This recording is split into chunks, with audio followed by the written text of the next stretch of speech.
আরজিকর কাণ্ডে দোষীদের ফাঁসি চাই, সেই উপলক্ষে পশ্চিম বর্ধমান জেলা দুর্গাপুর পৌরসভা ১ নম্বর ব্লকের ও ৯ নম্বর ওয়ার্ডের তৃণমূল কংগ্রেসের পক্ষ থেকে এই কর্মসূচি উপস্থিত ছিলেন পশ্চিম বর্ধমান জেলার তৃণমূল কংগ্রেস সহ সভাপতি উত্তম মুখার্জি ও পশ্চিম বর্ধমান জেলার তৃণমূল যুব কংগ্রেসের সভাপতি পার্থ দেওয়াসী ও ১ নম্বর ব্লকের সভাপতি রাজীব ঘোষ ও ৯ ওয়ার্ডের পক্ষ থেকে পল্লব রঞ্জন নাগ, নাজিয়া, রীনা চৌধুরী ও আরও বিশিষ্ট নেতৃত্ব ও তৃণমূল কংগ্রেসের কর্মী সমর্থকরা।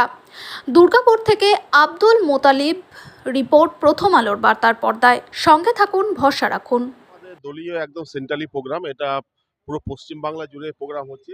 অ্যাকচুয়ালি সিবিআই এর হাতে এখন তদন্ত ভার রয়েছে এবং আমার মনে হয় সিবিআইকে এর আগে আপনারা দেখেছেন যে বিজেপি বিভিন্নভাবে সিবিআইকে রাজনৈতিকভাবে ব্যবহার করেছে এবং তারই একটা উদাহরণ এই কেসেও আমাদের মনে হচ্ছে সিবিআইকে রাজনৈতিক হিসেবে সিবিআই কাজ করছে, তদন্তে দেরি করছে, ডিলে করছে, যাতে পশ্চিমবাংলার উত্তেজনা পরিবেশটা থাকে এবং বিজেপি বা বিরোধী রাজনৈতিক দলগুলি তারা রাজনৈতিক সুবিধা পায়। এর কিছু না, আমাদের একটাই দাবি এখন যে সিবিআই যেহেতু তদন্ত করছে, সিবিআই যত দ্রুত সম্ভব দোষীদের চিহ্নিত করুন এবং তাদেরকে ফাঁসিতে ঝুলানোর ব্যবস্থা করুন, এটা আমাদের মূল দাবি।